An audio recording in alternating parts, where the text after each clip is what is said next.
గత ఏడాది July 29న Nagarjunasagar project గేట్లను ఎత్తి కృష్ణా జలాలను దిగువకు విడుదల చేశారు. భారీ వరద ప్రవాహాలతో సాగర్ కలకలలాడింది. అయితే ఏడాది పరిస్థితి పూర్తిగా భిన్నంగా కనిపిస్తుంది.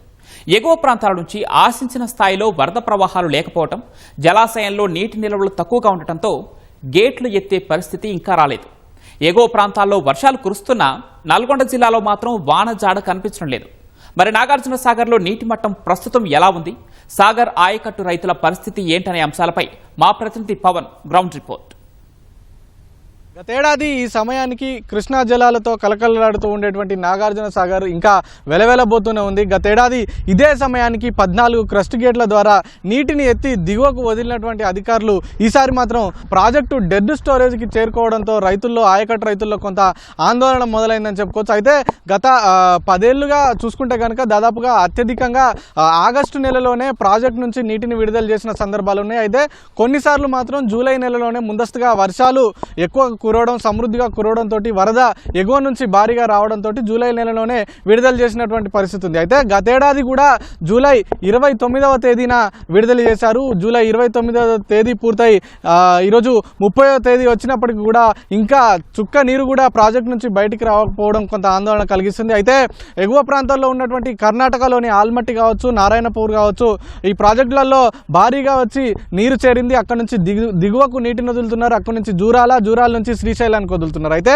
శ్రీశైలం నుంచి నాగార్జునసాగర్కు ఎగువ నుంచి వరద రావాల్సి ఉంది. కానీ శ్రీశైలం ఇంకా నిండే పరిస్థితి లేదు. ఇప్పుడు శ్రీశైలం నిండడానికి కూడా దాదాపుగా ఇంకా 15 రోజులు పట్టే అవకాశం ఉందని అధికారులు అంచనా వేస్తున్నారు. ప్రస్తుతం శ్రీశైలానికి వరద ప్రవాహం అయితే ఎగువ నుంచి కొనసాగుతుంది. అయితే 850 అడుగులకు చేరితే ప్రాజెక్ట్ నుంచి దాదాపుగా విద్యుత్తు ఉత్పత్తికి నీటిని విడుదల చేసే అవకాశం ఉంటుంది. అప్పుడు నాగార్జునసాగర్ కూడా నీరు వచ్చే అవకాశం ఉంది. అయితే 850 అడుగులకు వచ్చిన తర్వాత మరి విద్యుత్ ఉత్పత్తి చేస్తారా లేదా అనేది అయితే వేచి చూడాల్సి ఉంది. ఒకవేళ విద్యుత్ ఉత్పత్తి చేయకపోతే కనుక 850 అడుగులకు శ్రీశైలం ప్రాజెక్టు నీటి మట్టం చేరినా కూడా దిగువకు నీటి విడుదల చేసే అవకాశం అయితే ఉండదు. ఈ నేపథ్యంలోనే ఆయకట్టు రైతులంతా కొంత ఆందోళన చెందుతున్నటువంటి పరిస్థితి ఉంది. దాదాపుగా లక్షలాది ఎకరాల్లో ఆయకట్టు రైతులు వ్యవసాయం సాగు చేస్తూ ఉంటారు. అయితే నాగార్జునసాగర్కి సంబంధించి ఎడమగట్టు కాలువ నుంచి అయితే దాదాపు 178 కిలోమీటర్ల మేర ఈ కాలువ అయితే విస్తరించింది. దాదాపుగా ఈ ఎడమగట్టు కాలువ ద్వారా ఇది సూర్యాపేట, ఖమ్మం, భద్రాద్రి కొత్తగూడెం జిల్లాలో ఉన్నటువంటి 4,19,817 ఎకరాలకు సాగునీరు అందుతుంది. అలాగే కుడిగట్టు కాలువ 203 కిలోమీటర్లు విస్తరించగా ఆంధ్రప్రదేశ్లో ఉన్నటువంటి కృష్ణా, గుంటూరు, పల్నాడు, అలాగే ప్రకాశం, పశ్చిమ గోదావరి జిల్లాలో ఉన్నటువంటి 4,75,465 ఎకరాలకు ఆయకట్టుకు సాగునీరు అందుతూ ఉంటుంది. అయితే ప్రస్తుతం నాగార్జునసాగర్కి సంబంధించిన నీటి మట్టం దాదాపుగా 513.10 అడుగుల వద్దే ఉంది. అంటే పూర్తి స్థాయి నీటి మట్టం 590 అడుగులు కాగా ప్రస్తుతం 513 అడుగులు మాత్రమే ఉంది. అంటే పూర్తి స్థాయి నిల్వ సామర్థ్యం దాదాపుగా 412 టీఎంసీలు కాగా ప్రస్తుతం 312 టీఎంసీలకు పైగా నీరు మాత్రమే ఉంది. అయితే కుడి కాలువకు 80 టీఎంసీలు, అలాగే ఎడమ కాలువకు 60 టీఎంసీల మేర నీటి కేటాయింపులు జరుగుతూ ఉంటాయి. అయితే ఈ ప్రాజెక్టు నుంచి నీటిని విడుదల చేయాలంటే కనుక ప్రస్తుతం 140 టీఎంసీల నీరు ఉంటే తప్ప దిగువకు సాగునీరు ఇచ్చే పరిస్థితి లేదు. అయితే 513 అడుగుల వరకే ఉంది కాబట్టి ప్రస్తుతం తాగునీటికి మాత్రమే నీటిని విడుదల చేస్తున్నటువంటి పరిస్థితి ఉంది. అంటే ఇటు హైదరాబాద్కు కావచ్చు, నల్గొండకు కావచ్చు, ఇటు ఏఎంఆర్పి ప్రాజెక్టు ద్వారా ఆ కాలువల ద్వారా తాగునీటికి విడుదల చేస్తున్నటువంటి పరిస్థితి ఉంది.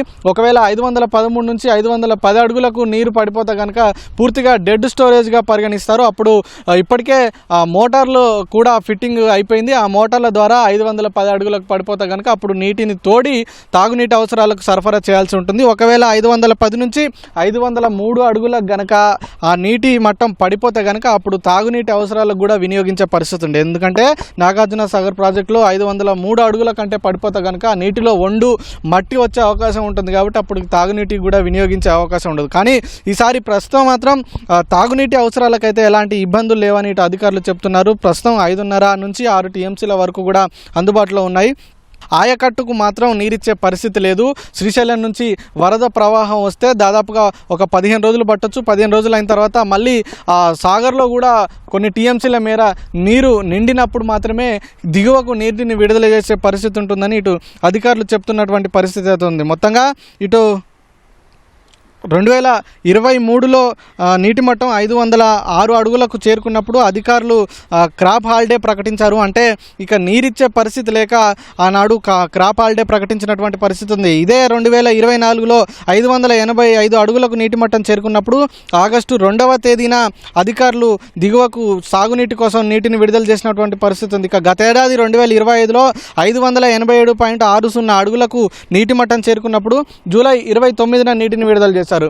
గతేడాది ఈ సమయానికి కృష్ణమ్మ గలగలా పారుతూ నాగార్జున సాగర్ నుంచి దిగువకు విడుదలైన సందర్భంగా ఇప్పుడు మాత్రం ఆ పరిస్థితి పూర్తి భిన్నంగా ఉంది. ఇంకా నీరు ఏమాత్రం కూడా సాగర్కి చేరుకోవట్లేదు. సాగర్ నుంచి బయటికి రావాలంటే నీరు సాగర్ నుండి శ్రీశైలం నుంచి వరద రావాలంటే దాదాపు ఒక 15 రోజులు పడుతుంది. 17 రోజుల తర్వాత మళ్ళీ అక్కడ నీరు నిల్వ అయిన తర్వాత మళ్ళీ ఆయకట్టుకు నీళ్లు అందించాలంటే దాదాపుగా నెలాఖరు వరకు కూడా పట్టే అవకాశం ఉందని అధికారులు చెప్తున్నటువంటి పరిస్థితి ఉంది. జిల్లాలో నల్గొండ జిల్లాకు సంబంధించి ఈ సమయం వరకు 196 మిల్లీమీటర్ల వర్షపాతం నమోదు కావాల్సి ఉండగా దాదాపు 176 మిల్లీమీటర్ల వర్షపాతం మాత్రమే నమోదైంది. ఈ నేపథ్యంలోనే ఓవైపు వర్షాలు ఎప్పుడు వస్తాయా అని అన్నదాత ఆకాశం వైపు ఆశగా ఎదురు చూస్తున్నాడు. అలాగే ఎగువ ప్రాంతాల్లో వరద వచ్చి శ్రీశైలం నుంచి ఇటు నాగార్జున సాగర్కి వరద చేరితే కాలువల ద్వారా అయినా నీరు వస్తే తమ సాగుకు ఇబ్బందులు లేకుండా ఉంటాయని ఎదురు చూస్తున్నటువంటి పరిస్థితి ఉంది. ఈ నేపథ్యంలోనే ఇటు అధికారులు ప్రభుత్వం కూడా వర్షాభావ పరిస్థితుల నేపథ్యంలోనే రైతులను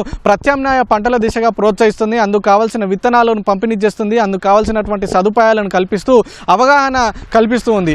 ఈ నేపథ్యంలోనే కొంతమంది రైతులు వరికి బదులుగా ప్రత్యామ్నాయ పంటలను వేసినప్పటికీ కూడా మరికొంతమంది వరే వేద్దామనే ఆలోచనతో ఇంకా ఉన్న వాళ్ళు కూడా కొంతమంది ఉన్నారు. ఈ నేపథ్యంలో మొత్తానికైతే ఇటు నాగార్జున సాగర్ నుంచి నీరు ఎప్పుడెప్పుడు వస్తుందా అని చెప్పి ఇటు ఆయకట్టు రైతాంగం అంతా ఎదురు చూస్తున్నటువంటి పరిస్థితి ఉంది. కెమెరామెన్ జనార్దన్తో పవన్, ఈటీవీ న్యూస్, నాగార్జున సాగర్ నుంచి.